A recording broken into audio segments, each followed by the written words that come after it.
Power is taken, not requested, because the world does not reward the polite, the hesitant, or the uncertain. Every desire you carry remains meaningless until you decide that hesitation is more dangerous than action. Most people wait for permission, hoping someone will recognize their worth, validate their goals, or hand them an opportunity out of kindness. That illusion keeps them powerless. The truth is simple and brutal. Nothing moves unless you move it.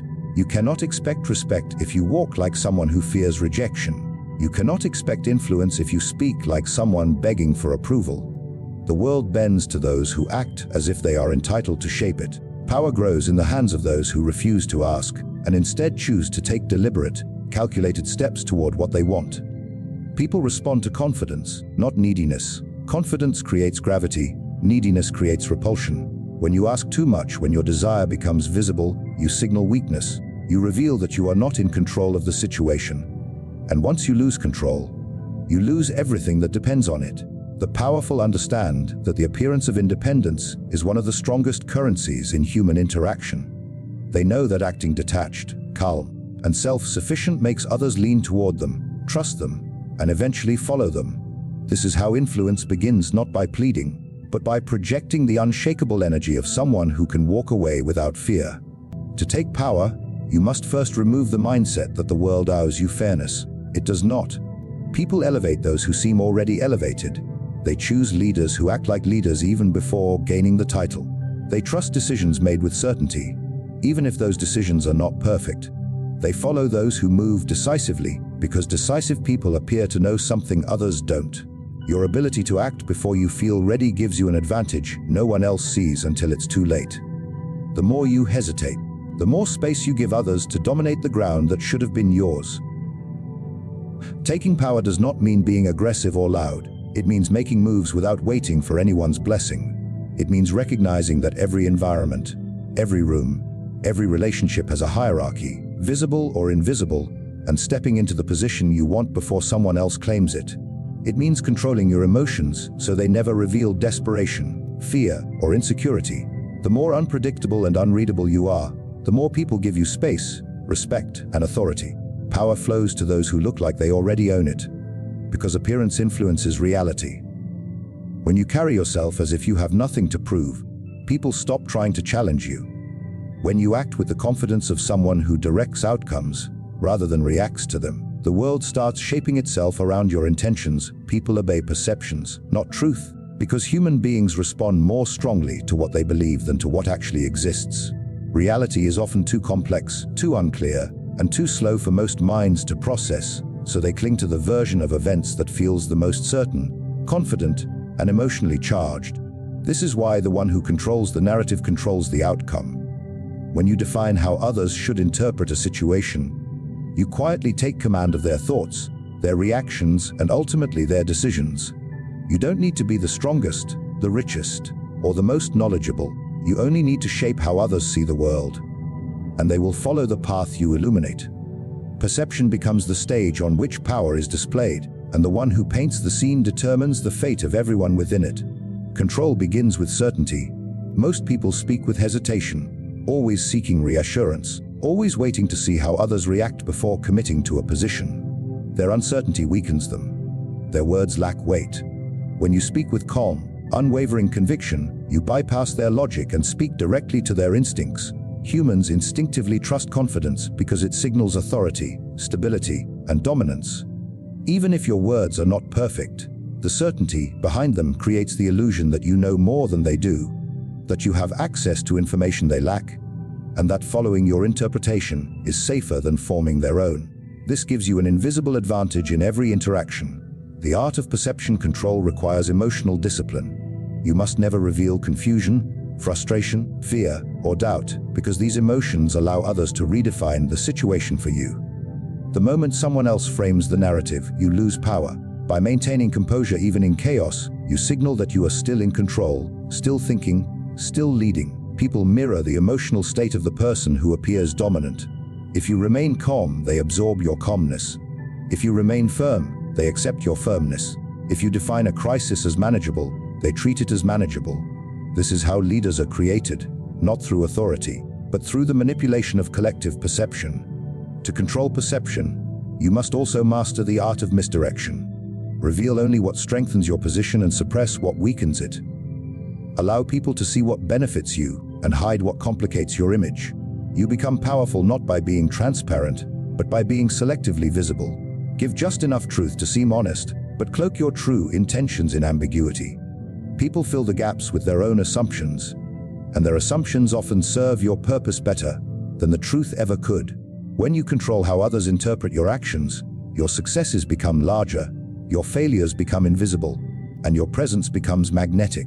You shape the emotional landscape around you, turning doubt into loyalty, confusion into trust, and unpredictability into authority. In a world where perception outweighs truth, the one who handles perception becomes the silent architect of every outcome. Never show your full plan, because the moment people understand the true direction of your intentions, they gain the ability to interfere, sabotage, imitate, or outmaneuver you. Human beings fear what they cannot predict, but they attack what they can clearly see. When your path is visible, you invite resistance. When your path is hidden, you move without obstacles. Every powerful strategist knows that secrecy is not an accessory. It is a shield, a weapon, and a psychological advantage that keeps your opponents blind and your allies obedient.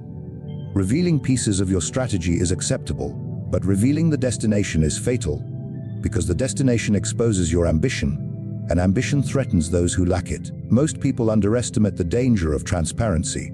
They assume that openness builds trust, that showing intentions creates harmony. But harmony is a myth used to tame the ambitious. The truth is simple: the more you reveal, the more vulnerable you become. People judge your goals through their own fears, insecurities, and desires. If your plan benefits them, they may support you. But if it threatens their position, their pride, or their comfort, they will oppose you with deceptive smiles and hidden hostility. Keeping your ultimate aim concealed prevents others from calculating how to stop you. It forces them to react instead of strategize, and reaction is always weaker than anticipation. A hidden plan also gives you flexibility. When no one knows your destination, you are free to adjust, redirect, or completely reshape your path without scrutiny. You can evolve your strategy in silence while others cling to outdated assumptions. Unpredictability becomes your armor. People cannot counter what they cannot identify. They may suspect, they may theorize, but they can never accurately attack a moving target. In silence, you gain time. In ambiguity, you gain leverage. In secrecy, you gain the element of surprise. To master this law, you must learn to speak in fragments. Give others enough information to keep them calm, cooperative, or curious, but never enough to give them power over your direction. Let them believe they understand you. Let them think they have insight into your actions, but always keep the most important pieces hidden where no one can reach them. A person who thinks they know your plan is easier to control than a person who knows nothing at all. The illusion of closeness makes them lower their guard. The illusion of transparency makes them trust you more than they should. Even in relationships, in business, in conflict, and in ambition, the principle remains the same. Your silence protects your future. Your secrecy protects your ambition. Your hidden intentions keep you one step ahead of every competitor, every critic, and every opportunist who would exploit your openness. The less they know, the safer you remain. The less they understand, the more powerful your next move becomes. Use loyalty as a tool, not an emotion, because human loyalty is rarely pure, permanent, or unconditional.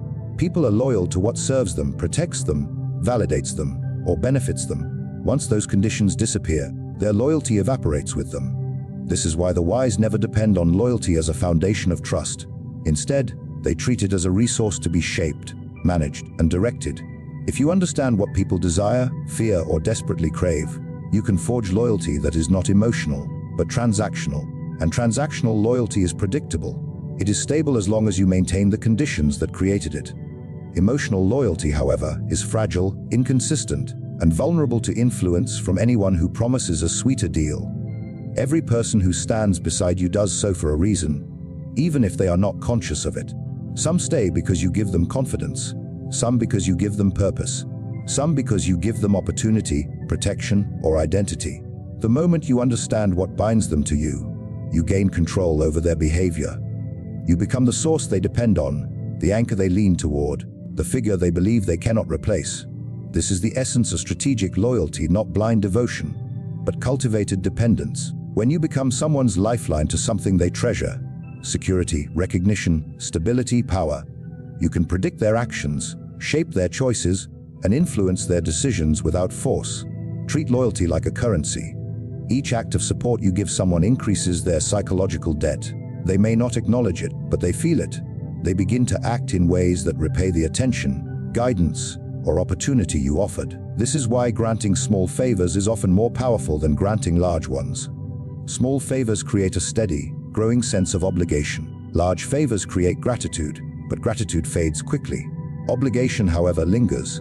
It creates a subtle chain between you and the person who benefits. They will protect you because protecting you indirectly protects themselves. They will follow you because to stray away feels like betraying the very source that helped them rise. The key is to remain aware that loyalty is always conditional, even if people swear it isn't. Circumstances change, incentives shift, people are easily influenced by fear, desire, and social pressure. Never rely on someone's loyalty without reinforcing the reason they are loyal in the first place. Remind them subtly of what they gain from you. Show them what disappears without you. Maintain their sense of connection by feeding their need for validation or belonging. Strategic loyalty is not controlling others with chains, but with needs, hopes, and unfinished promises.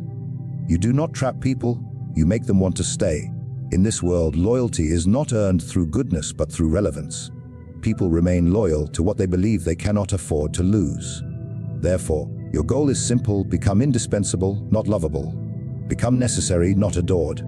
Become the figure whose absence would create discomfort, uncertainty, or instability in their lives. When their well-being is tied to your presence, their loyalty becomes a predictable tool rather than an unpredictable emotion. Do not aim to be loved, aim to be untouchable, because love is unstable, emotional, and dependent on constant maintenance, while untouchability is based on fear, respect, and the undeniable presence of power. Love can be withdrawn without warning, but fear and respect linger even in silence. Most people seek affection because it gives them comfort, validation, and a feeling of worth, but those who crave love become easy to manipulate.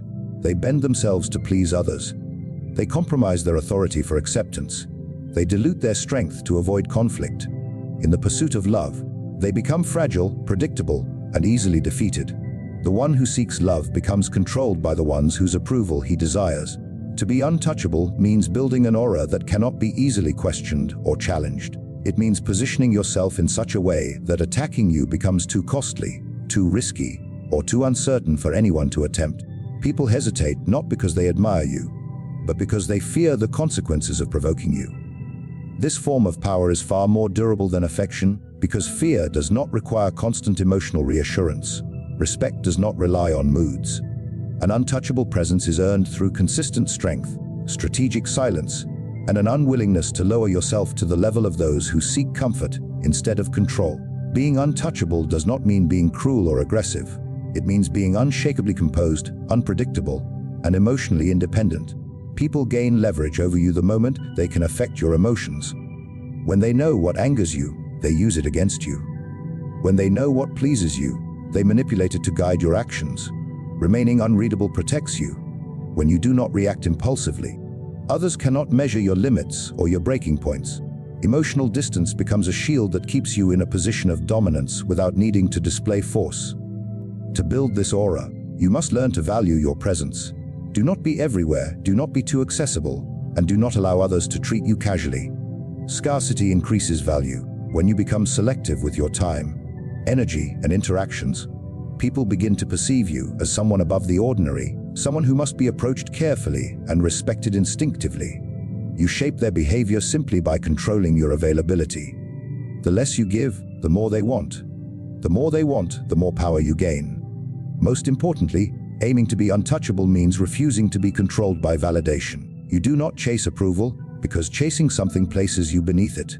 Instead, you operate from a place of strategic detachment, making decisions based on logic and long-term gain rather than emotional comfort. People admire strength far more than they admire kindness.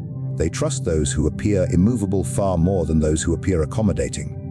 When you prioritize power over affection, you grow into someone whose presence cannot be ignored, whose boundaries cannot be crossed, and whose influence cannot be challenged without consequence in the end. Power does not belong to those who wait, wish, or hope.